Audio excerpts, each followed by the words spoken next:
Yasodhanandana Braja Janaramyana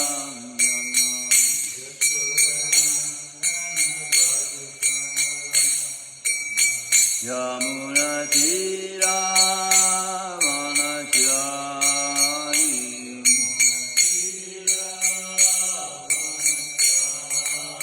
Yamuna Tira Vanachari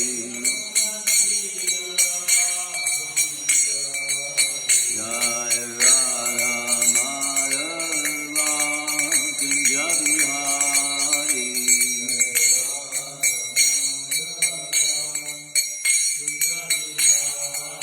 Jaya Radha Kunja Bihari Radha Kunja Bihari Hari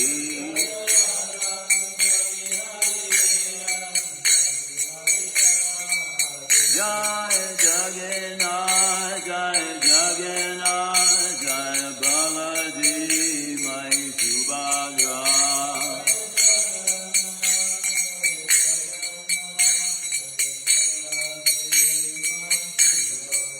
Jaya Srinath Ji Jaya Balagopal Jaya Srinath Ji Jaya Giri Govardhan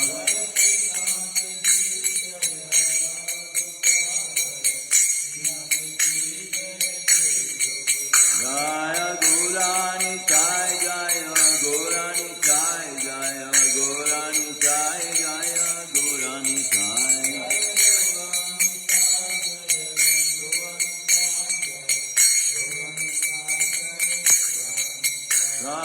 Prabhupada Prabhupada Prabhupada Jaya Srila Prabhupada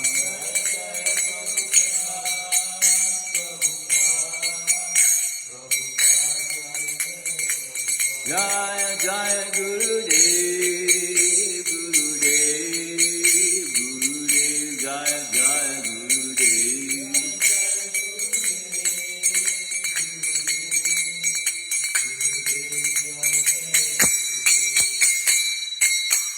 Jaya Vishnupada Paramahamsa Bhrivarajacharya Astora Satishi Shrimad Divine Grace Founder Viskana Bhai Charananda Bhaktivedanta Swami Srila Prabhupada Ki Granthara Shrimadbhagavatam Ki Their most merciful Lordship Shri Shri Araganja Bihari Ki Shri Jagannath Shri Baladev Mai Subhadra Ki Shri Nathaji Shri Balagopal Ki Shri Shri Varnitai Ki Nitai Go Premanandi All glories to the assembled group.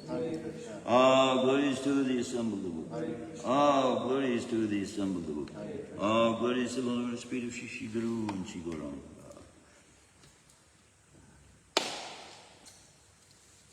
Om Namo Bhagavate Vasudevaya.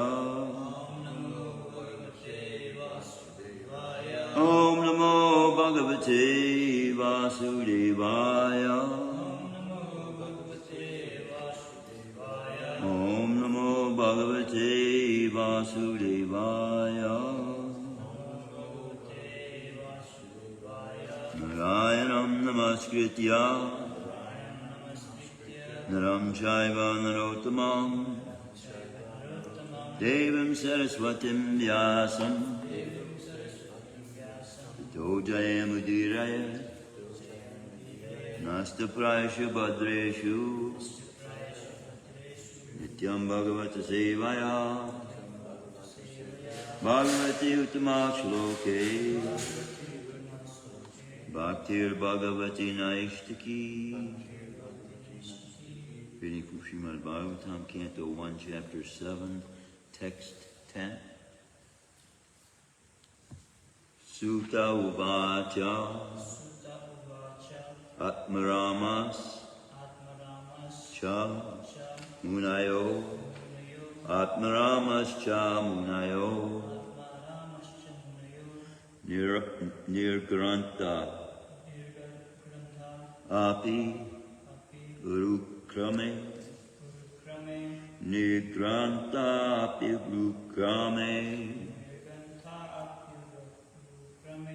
Kurvanti Ahaitukim Bhaktim Kurvanti Ahaitukim Bhaktim Itam Bhuta Guno Hari. Itam Bhuta Guno Hari. Sutavacha Atmaramascha Munayo Nirgranta Piurukrame Kurvantya Haitukim Bhaktim Itam Bhuta Guno Hari. Sutavacha Atmaramascha Munayo Nirgranta Pyurukrame Kurvantya Haitukim Bhaktim Itam Bhuta Guno Hari.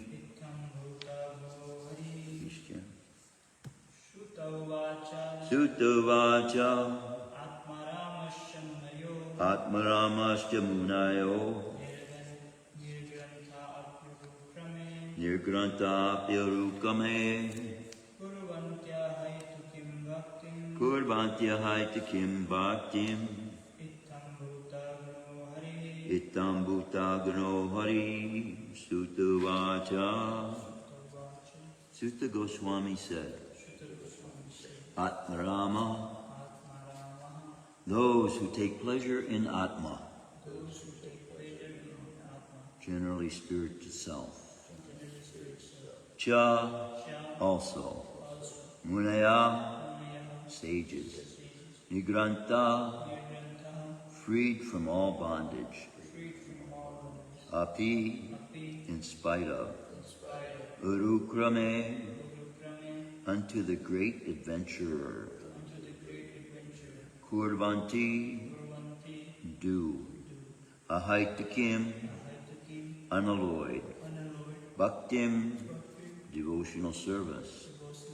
Itam Bhuta, such wonderful guna, qualities. Hari, of the Lord. Sutavachat Ramascha Munayo Nirgranta Pyurukrame Kurvantya Haitakim Bhaktim Itam Bhuta Guno Hari. Translation and purport by His Divine Grace by Charnanavinda Bhaktivedanta Swami Srila Prabhupada. All different varieties of Atmaramas, those who take pleasure in Atma, or spirit self, especially those established on the path of self-realization, though freed from all kinds of material bondage, desire to render unalloyed devotional service under the personality of Godhead. This means that the Lord possesses transcendental qualities and therefore can attract everyone, including liberated souls.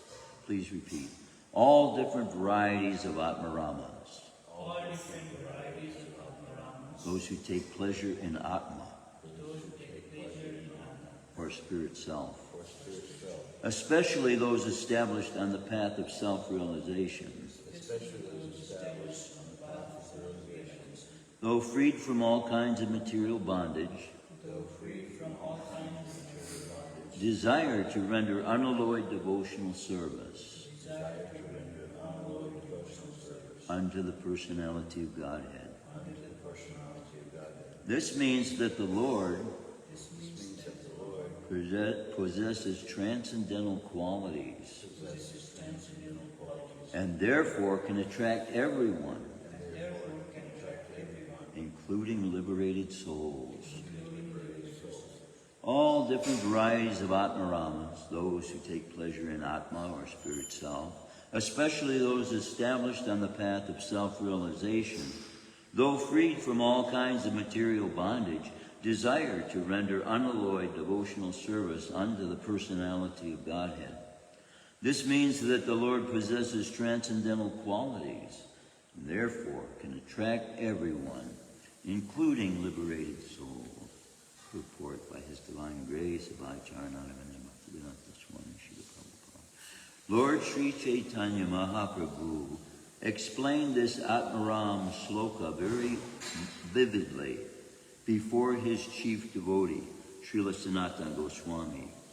He points out 11 factors in the shloka, namely 1, Atmaram, 2, Munaya, 3, Nirgranta, 4, Api, 5, Cha, 6, Urukrama, 7, Kurvanti, 8, Ahaitukim, 9, Bhaktim, 10, Itan Bhuta Guna, and 11, Hari. According to the Vishva Prakash Sanskrit dictionary, there are 7 synonyms for the word Atmaram, which are as follows. 1, Brahman, the absolute truth. 2, body. 3, mind. 4, endeavor. 5, endurance. 6, intelligence. And 7, personal habits. The word munaya refers to 1, those who are thoughtful, those who are grave and silent, ascetics, the persistent, mendicants, sages, and saints. The word nirgranta conveys these ideas. One who is liberated from nescience, one who has no connection with scriptural injunction, and i.e. he who is freed from the obligation of the rules and regulations mentioned in the revealed scriptures, like ethics, Vedas, philosophy, psychology, and metaphysics. In other words, the fools, illiterate, urchins, etc., who have no connection with regulative principles. 3, a capitalist, and also 4, one who is penniless. According to the Subject Coast Dictionary, the affix ni is used in the sense of 1, certainty, 2, counting, 3, buildings, and 4, forbiddance. And the word granta is used in the sense of wealth, thesis, vocabulary, etc. The word urukrama means the one whose activities are glorious. Krama means step. This word urukrama specifically indicates the Lord's incarnation as Vamana, who covered the whole universe by immeasurable steps. And Lord Vishnu is powerful, and his activities are so glorious that he has created the spiritual world by his internal potency, and the material world by his external potency. By his all-pervading features, he is everywhere present as the supreme truth. And in his personal feature, he is always present in his transcendental abode of Goloka Vrindavan, where he displays his transcendental pastimes in all variegatedness. His activities cannot be compared to anyone else's, and therefore the word urukrama is just applicable to him only. According to Sanskrit verbal arrangement, kurbanti refers to doing things for someone else. Therefore it means that the Atmarams render devotional service unto the Lord, not for personal interest, but for the pleasure of the Lord, urukrama. Hetu means causal. Hetu means causal. There are many causes for one's sense satisfaction, and they can be chiefly classified as material enjoyment, mystic powers, and liberation, which are generally desired by progressive persons. As far as material enjoyments are concerned, they are innumerable, and the materialists are eager to increase them more and more, because they are under the illusory energy. There is no end to the list of material enjoyments, nor can anyone in the material universe have all of them. As far as the mystic powers are concerned, they are 8 in all, such as to become the minutest in form, to become weightless, to have anything one desires, to lord it over the material nature, to control other living beings, to throw earthly globes in outer space, etc. These mystic powers are mentioned in the Bhagavatam. The forms of liberation are 5 in number. Therefore, unalloyed devotion means service to the Lord without desire for the above-mentioned personal benefits. And the powerful personality of Godhead, Sri Krishna, can be fully satisfied by such unalloyed devotees, free from all sorts of desires for personal benefit. Unalloyed devotional service to the Lord progresses in different stages. Practice of devotional service in the material field is of 81 different qualities. And above such activities is the transcendental practice of devotional service, which is one and is called sadhana bhakti. When unalloyed practice of sadhana bhakti is matured into transcendental love for the Lord, the transcendental loving service of the Lord begins gradually developing into 9 progressive stages of loving service under the headings of attachment, love, affection, feelings, affinity, adherence, following ecstasy, and intense feelings of separation. The attachment of an inactive devotee develops up to the stage of transcendental love of God.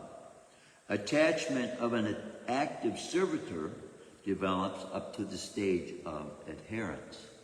And that for a friendly devotee develops up to the stage of following. And the same is also the case for the parental devotees. Devotees in conjugal love develop ecstasy up to the stage of intense feelings of separation. These are some of the features of unalloyed devotional service of the Lord. According to Hari Bhakti Sirodaya, the import of the word itam bhuta is complete bliss. Transcendental bliss in the realization of impersonal Brahman becomes comparable to the scanty water contained in the pit made by a cow's hoof. It is nothing compared with the ocean of bliss of the vision of the personality of Godhead. The personal form of Lord Sri Krishna is so attractive that it comprehends all attraction, all bliss, and all tastes, rasas. These attractions are so strong that no one wants to exchange them for material enjoyment, mystic powers, and liberation. There is no need of logical arguments in support of this statement, but one of one's own nature, one becomes attracted by the qualities of Lord Sri Krishna. We must know for certain that the qualities of the Lord have nothing to do with mundane qualities. All of them are full of bliss, knowledge, and eternity. There are innumerable qualities of the Lord, and one is attracted by one quality, while another is attracted by another. Great sages, such as the 4 bachelor devotees, Sanaka, Sanatan, Sananda, and Sanat Kumar, were attracted by the fragrance of flowers and tulsi leaves anointed with the pulp of sandalwood offered at the lotus feet of the Lord. Similarly, Sukadeva Goswami was attracted by the transcendental pastimes of the Lord. Sukadeva Goswami was already situated in the liberated stage, yet he was attracted by the pastimes of the Lord. This proves that the quality of his pastimes has nothing to do with material affinity. Similarly, the young cowherd damsels were attracted by the bodily features of the Lord, and Rukmini was attracted by hearing about the glories of the Lord. Lord Krishna attracts even the mind, the goddess of fortune. He attracts, in special cases, the minds of all young girls. He attracts the minds of the elderly ladies by parental affection. He attracts the minds of the males in the humors of servitude and friendship. The word Hari conveys various meanings, but the chief import of the word is that he, the Lord, vanquishes everything inauspicious and takes away the mind of the devotee by awarding pure transcendental love. By remembering the Lord in the acute distress, one can be free from all varieties of miseries and anxieties. Gradually, the Lord vanquishes all obstacles on the path of devotional service of a pure devotee. And the result of 9 devotional activities, such as hearing and chanting, becomes manifested. By his personal features and transcendental attributes, the Lord attracts all psychological activities of a pure devotee, such as the attractive power of Lord Krishna. The attraction is so powerful that a pure devotee never hankers for any one of the 4 principles of religion. These are the attractive features of the transcendental attributes of the Lord. And adding to this, the words api and cha, one can increase the imports unlimitedly. According to Sanskrit grammar, there are 7 synonyms for the word api. So by interpreting each and every word of this shloka, one can see unlimited numbers of transcendental qualities of Lord Krishna that can attract the mind of a pure devotee. Om Jnanatmarandasya Garanjana Shalakaya Chakshusum Militam Yen Tasmai Shri Gurave Namaha. I just picked up, coming down the path of yoga. And peculiar enough, the chapter I opened to is entitled How to See the Lord. I want to see, I can't read this.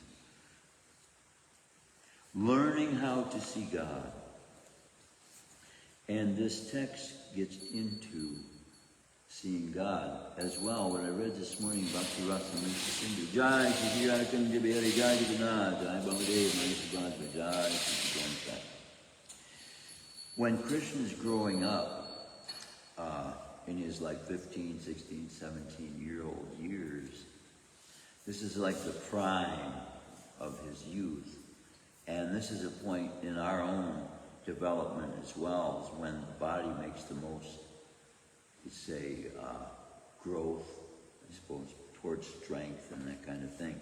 So the explanation is given in there that while Krishna is going through this change in his body at this youthful age, his body becomes so attractive to everyone.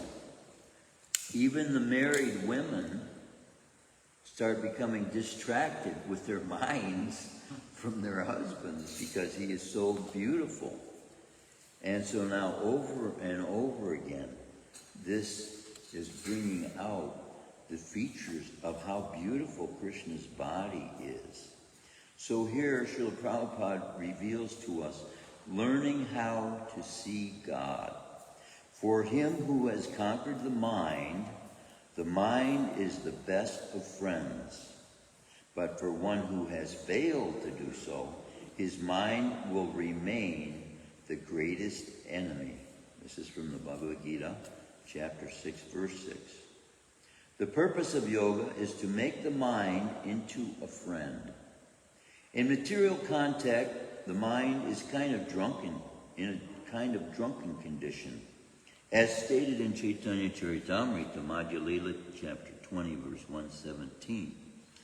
Krishna Buli Sejiva Anadi Parimuka Ataiva Maya Taredeya Samsara Dukkha. Forgetting Krishna, the living entity has been attracted by the Lord's external feature from time immemorial. Therefore, the illusory energy, Maya, gives him all kinds of misery in his material existence. The living entity is constitutionally spirit soul, part and parcel of the Supreme Lord.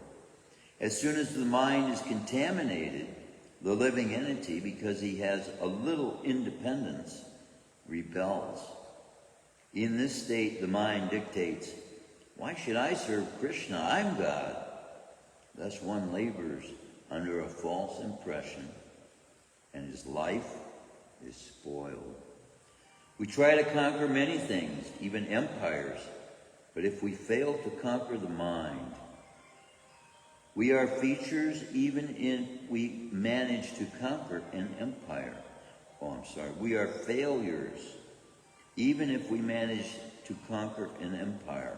Even though emperors, we will have within us our greatest enemy, our own mind. Jitatmana prasantasya paramatma samahita sitoshna sukha dukkha hata manupamanayo. For one who has conquered the mind, the supersoul is already reached. For he has attained tranquility. To such a man, happiness and distress, heat and cold, honor and dishonor are all the same. Bhagavad Gita chapter 6 verse 7. Actually, every living entity is intended to abide by the dictation of the Supreme Personality of Godhead, who is seated in everyone's heart as the Paramatma. When the mind is misled by the external, illusory energy, one becomes entangled in material activities. Therefore, as soon as one's mind is controlled through one of the yoga systems, one should be considered to have already reached the destination. One has to abide by superior dictation. When one's mind is fixed on the superior nature, one has no alternative but to follow the dictation of the Supreme. The mind must admit some superior dictation and follow it. When the mind is controlled, one automatically follows the dictation of the Paramatma or Supersoul. Because this transcendental position is at once achieved by one who is in Krishna consciousness, the devotee of the Lord is unaffected by the dualities of material existence, distress and happiness, cold and heat. This state is called samadhi, or absorption in the Supreme. And basically this is what all of these services that Srila Prabhupada is, revealing to us as spiritual activity to engage in that internal energy of Krishna. In effect, when we become totally absorbed in any of those services, it's like entering into samadhi, because you find the perfection of life, and then you find complete and total satisfaction from the experience of, offering your life to Krishna. Last time, I remember you were asking me if you had a friend that left his body where you suspected maybe a ghost, right? And then I remembered after class, every Sunday we have the ability to be able to provide Lakshmi that pays for the whole Sunday feast, and that is one great way of offering what you may have as your own wealth, so to speak, for the benefit of another soul. Doesn't have to be the Sunday feast, though. It can be any activity that you engage in that you want Krishna to give the benefit to someone else. Oh, nice. So when you engage in that activity of Krishna's service that you have been given the privilege of doing, then Krishna gives you the ability to offer that in benefit for that soul. Isn't that wonderful? Yes. I think so. Yeah. So when you think about it, wow, we can be doing activities for the benefit of other people specifically. Nice. We do, normally our activities are engaged for the welfare of all living entities. But when you specifically have love towards another soul and you want them to know Krishna's love, then Krishna enables you through all these services to be able to engage like that. And then see, we're creating as well these eternal relationships with those that we love. And so Krishna's seeing that. And this is the mentality that we keep and that will bring us to the stage of being able to see Krishna. Because see, if our mind is filled with, I want this, I want that, we're putting ourselves automatically in a place of wantonness. And this is the continual place that people in the material world are living in. Constant want, constant nag of the mind. I gotta have this, I gotta have that, go get me this, go get me that, do this, do that. We'll have fun doing that together.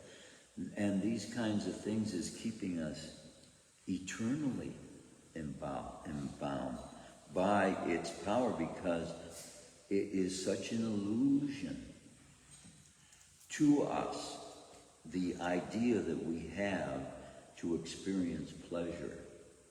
And so we settle for that which is offered by the inferior energy, when Krishna is giving us instruction on how we can experience the highest forms of pleasure that removes us from the feelings of need in this world altogether. And this is the real treasure of Krishna consciousness, knowing that you have. Srila Prabhupada says you've already come to the perfection of life once you've engaged in Krishna's service. So it's just becoming from there on more and more perfect, actually. So the service itself is of such nature that above and beyond what we're able to impart to ourselves, we have no means of freeing ourselves from the bonds of birth, death, old age, and disease. But by just continuing in the consciousness of seeking to fulfill Krishna's desires, then it is being revealed that all these things are added. We don't have to take thought of all these spiritual abilities that advanced souls have. They will automatically manifest as time passes and the need arises. So Hanuman, until he was commissioned by Lord Ram to go find Sita, he didn't use, to the extent that we have knowledge of, he didn't use any of these abilities that he had. He jumped from India all the way to Sri Lanka. I mean, that's farther than here to across to Canada. He jumped that with one leap. And so he didn't sit around hoping for that or praying for that or entering into a process that would give him that ability. No, simply by engaging in Krishna's purpose, Krishna gave him the ability. As Krishna says, he is the ability within us. Think about that now. Surrendering to Krishna, your ability now is no longer what you were limited to by your own preconceived ideas about your abilities and your functions even in this world. Because now, Krishna in you, the ability, then anything is possible. Anything is possible. And so we just simply stay on this path, and all that is promised, we will be witness of and experience. That group of people that go around door to door knocking on the doors that they call Jehovah's Witnesses. Witness means you're observing something happening, and in Krishna consciousness, nobody else is seeing. Because you can see Krishna in everything with the eyes Krishna gives you to see it with. And you can look at the same bird that another person is looking at and see that bird's eternal relationship with Krishna. This is what the soul is. The soul is eternally related to Krishna and has come from Krishna, is made of the substance of Krishna, and in Krishna, this manifesting is not external energy. So Krishna's own body, our bodies are made of the external energy. Krishna's body is not. So, as the soul, if we were removed from this shell of the flesh, then in our original form we would have abilities that this body keeps us from being able to manifest. So, we don't long for the abilities to leave the body. We don't want to leave the body. But we know that by perfecting what service we've been giving here, when our lives have ended, it will enable the soul to be able to engage in that service that Krishna will put it in immediately without stop, without end, it's like no pause. You go from this life into a continual eternal life. So the meaning of eternal life, non-stop. And the real meaning of soul is eternal, and so the realization of that brings us to that relationship with Krishna where we continue. There may be sickness that, troubles the body, that for a while, even at the end of the life, we may not be able to engage as fully as we would like to in this particular form. But when the form is running out of its usefulness, already, all through our life, every act we've been engaging in a daily activity has been the means for us to be preparing another body. So if we weren't engaged in Krishna's service, that would be a body of a material nature. But because we are, then, now we have that eternal service to continue after this life. And it will be geared towards those abilities in Krishna consciousness that we have developed. So it won't be like a foreign thing. Coming to Krishna consciousness to us here, even though it's in our own country, may seem somewhat foreign now, because now it seems like it's leaning towards, because Krishna chose India to manifest himself in, because the people of India specifically have been with him a long, long time. And they carry with them certain qualities and characteristics which makes Krishna consciousness immediately attractive to them because of the social culture that has been developed in India over the years of Krishna appearing in India. So because of that, then we see a lot of temples in the United States being owned and operated by Indian-bodied devotees. So even though we're in our own, we might think of as our own country, we come to Krishna consciousness now and we see a lot of devotees from India. But we shouldn't think of that other than a reflection of how dear Krishna is to people in India. It's much easier when you're brought up in a society that is already geared towards the laws of God that are established within nature, reincarnation, for example. Just like this that you're revealing, what you were sharing with me about how you care for another person who has left his body that may be of ghostly nature. In most paths, he's finished. No help for him at all, right? And in a sense, within the mind of a person who has reasonable means of judgment, they would say it would seem unfair. One person gets born into a perfectly ideal situation where everybody loves God in the family. Another person gets born into a family that has no knowledge of God or love of God whatsoever, maybe even criminals. And then both of those being brought up as children are going to be judged by the same laws, which is in effect true. But we have to know what those laws are in order for people to be able to understand and accept the mercy of God and not see God as some judge waiting to kill people, waiting to put people into eternal suffering. And it's almost the only conclusion you can draw from what's given in the Bible, for example, or the Book of Mormon, or other books that are written about God, because the limited knowledge they have. So knowledge is not the highest experience of realization, but knowledge of Krishna is.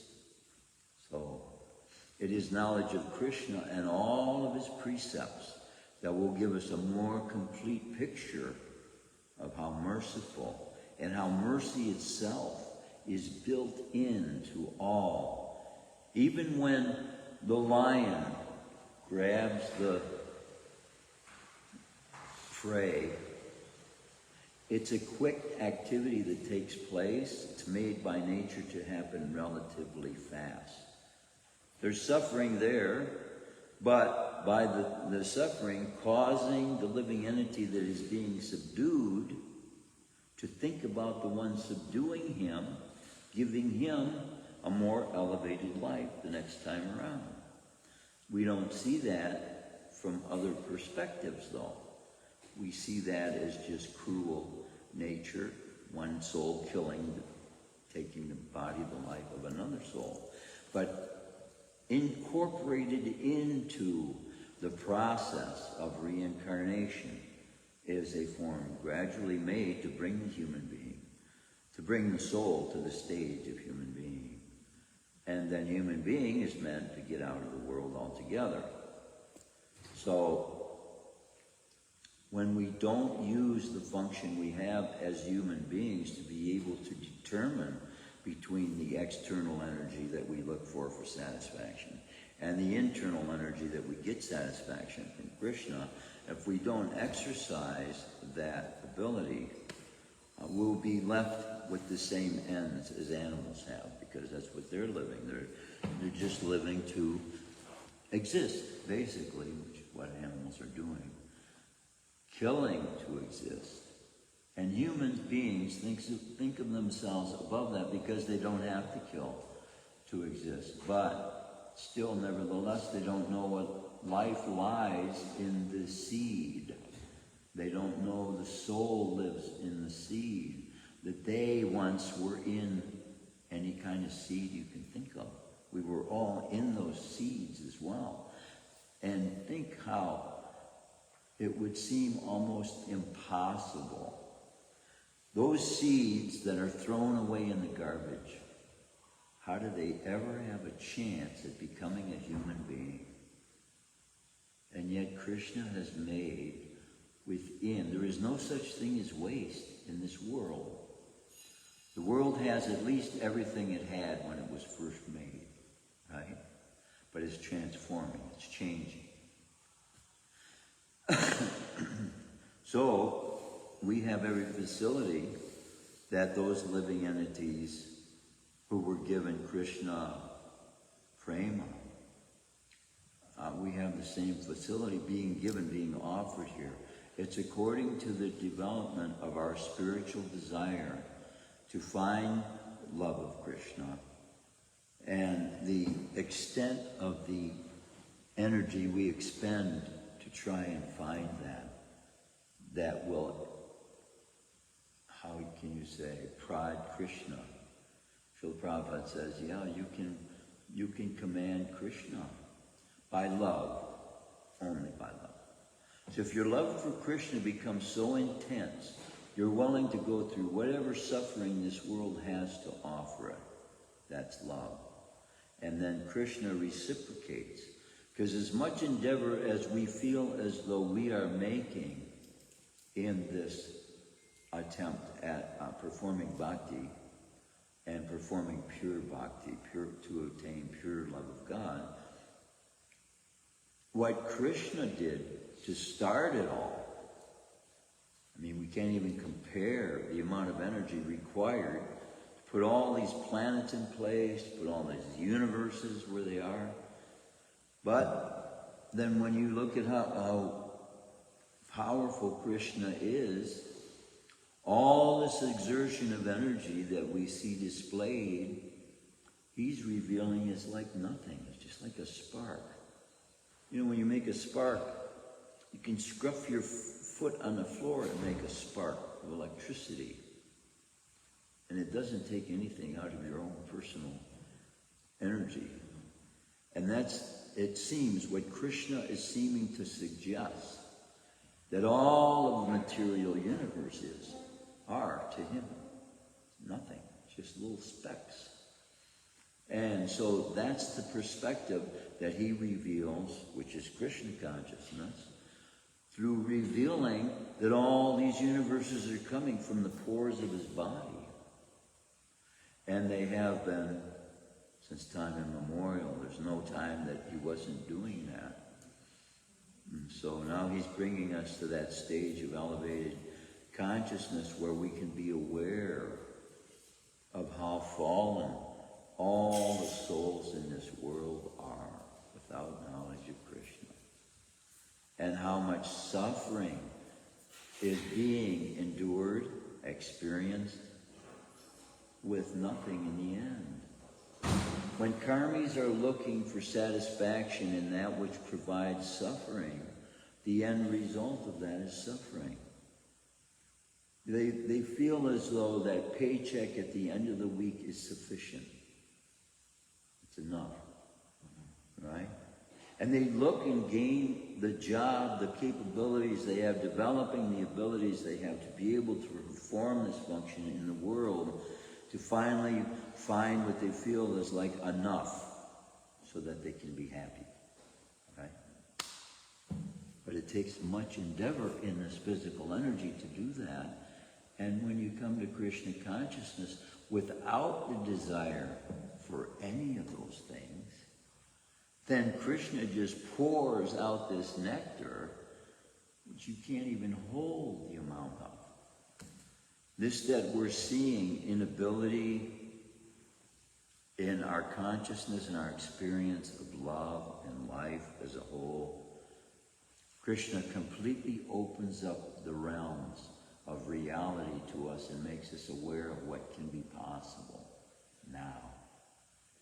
Beyond our own capabilities, beyond our own frustrations of working and trying to use the energy of this material world, now we become free from the control of that nagging mind that says, I have to have this, you have to do this, you have to do... No. Krishna has taken over now, and he's in control. And I don't have to take fear of dying, don't have to take fear of what will be provided for by tomorrow, or the next day, or next year. And no fears. Fearlessness should be our experience of life. But people live in constant fear.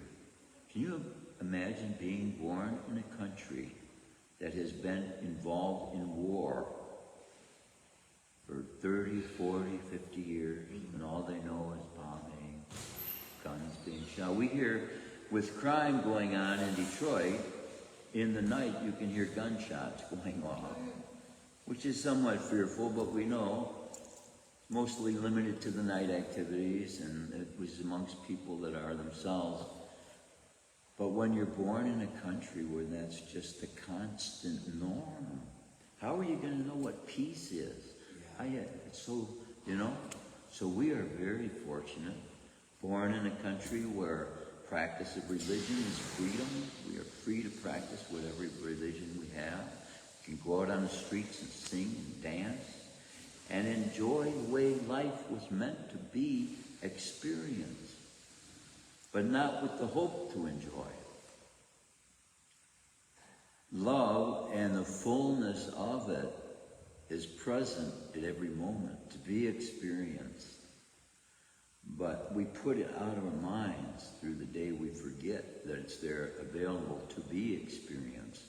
Because everything we're doing is a privilege that Krishna has made available himself personally through Srila Prabhupada's own hands, through Srila Prabhupada's own sadhana bhakti, and through his obeying Krishna's.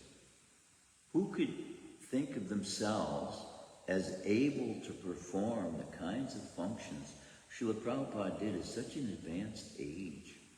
You see anybody at 70 years old thinking what they're going to do now to affect the world and build temples, 100 temples, build 100 temples? Yeah, and Srila Prabhupada did that at such a stage. And see, it reveals the power of Krishna. So, just like Hanuman jumping from India to Sri Lanka, Srila Prabhupada came here and established a movement that has the ability to remove the participants from the clutches of Maya's illusory potency and give them the vision to see God and to see eternity in God's own self, and to see that eternity also that we are sharing with Krishna.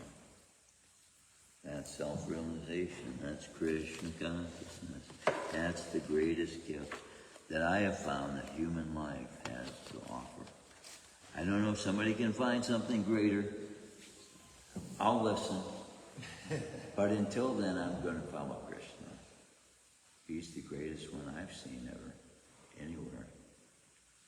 Any comments, any questions, any realization? I'm leaving 15 minutes open today.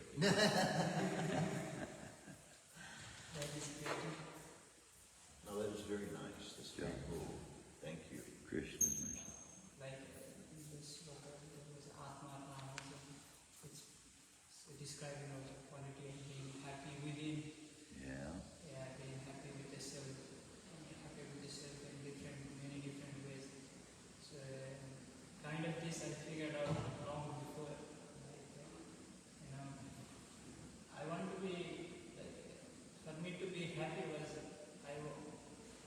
I wanted whatever my desires was to be fulfilled, right? And then after slowly what happened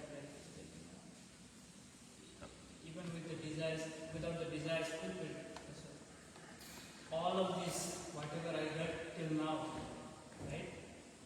All of this was given to me by somebody or something. Somehow it came.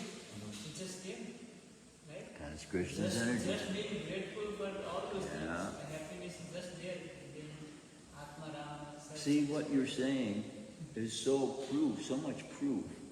When they have these big seminars, right? Get rich today, get rich, They have so many things you have to take part in for so many years. Oh, yeah. You have to develop these businesses. They don't happen overnight. But see, what you are revealing is to know Krishna is to know that everything you've ever wanted is right here with you right now at every moment, available to be accessed through Krishna consciousness. And this chanting is what makes it especially easily experienced. And the chanting then removes us from the material energy altogether. And so it's available now at every moment. Whereas riches and wealth of this world, you have to make a great endeavor to get that. And then it will only come to the extent that you have coming anyways, which they don't understand. They think everybody follows this and does this, they get the same result, but everybody doesn't, because everybody has different karma. And see how these laws of God, which karma is a law of God, it affects every aspect of a human being's life with how he is taking it into consideration. And it affects his consciousness on how he looks at what purpose his life will have here and what the end of life will bring as well. Any other questions, any other comments? Any other realizations are the greatest thing for devotees to share with one another, because they are the fresh life that Krishna is giving to us to experience. It's like that friend giving us an impetus to experience life in its reality and what it's supposed to be, other than what we've been told by people who are themselves controlled by the material energy. Because if they can't give you what will free you from the bonds of birth, death, old age, and disease, they basically have nothing to give you. That's why when we go out, our hearts are, I have to give you something. I have something to give you, something to share. That is the most important, loving thing I have found in life. And that's a book distributor, giving Krishna to everyone we come in contact with. That's all. Love. How are we going to experience love in the material world when you're torn away from home for 8, 10, 12 hours? Then you have to drive, you have to do this thing. It's an austerity these days just to get to home from work. You got to put up with all these people yelling and screaming at each other, stopping at this light. You ever notice the lights in Detroit? When the lights don't function, traffic moves on. You don't see big pileups of cars lined up for a city block burning gasoline while the light is red when there's no people crossing the other way. When the lights are off, traffic moves more slow, more efficiently. And there aren't big pileups. So a lot of these things that we think are so great advancements of technology are actually detriments to the furtherance of society's ability to function perfectly. And so they use these machines as a means to collect money. Not because they really care whether somebody's going to get hit or not. When they pull you over as a police officer, you may have been abiding by what may have been safe at the moment. You're out in a field somewhere, there's a stop sign, there's no cars for miles around. You're supposed to stop for that stop sign? Burn the gasoline. This is all based on mental concoctions of human beings that don't know God. And we're using them to the best of our ability to try and make them function properly. But what we see is the end result in society, that none of this stuff has brought us to be friends with each other. None of this has made people lovingly associate, and has not destroyed criminality in the minds of people, destroyed the desires to do harm to others, which human beings are doing. So it's questionable what technology has actually contributed to mankind as compared to knowledge of the eternal, and whether the lack of technology can hinder us from spiritual advancement, which I don't think it can. We can live in as primitive a situation as necessary as there is in the world. And still, by using the means there is available, which is the mind is always available, we can offer the most opulent things there are available anywhere and even beyond with the mind to Krishna. You don't have to be wealthy.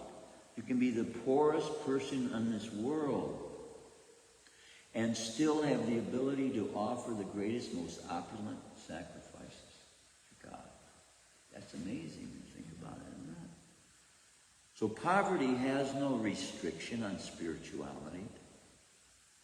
And the abundance of wealth in this world has no benefit to prosper those who are spiritually minded, unless they will use that for the furtherance of propagating the holy names, the furtherance of eternalness. Otherwise, it's all meant for destruction. It's all made for destruction. In the end, it's going to be destroyed. So we got to get out of it before that happens. Krishna's mercy will find truth, love, and the eternal happiness of experiencing that love of Krishna. Jai. Pratra Shrimadbhagavatam ki jai. Srila Prabhupada ki jai. Thank you. Thank you.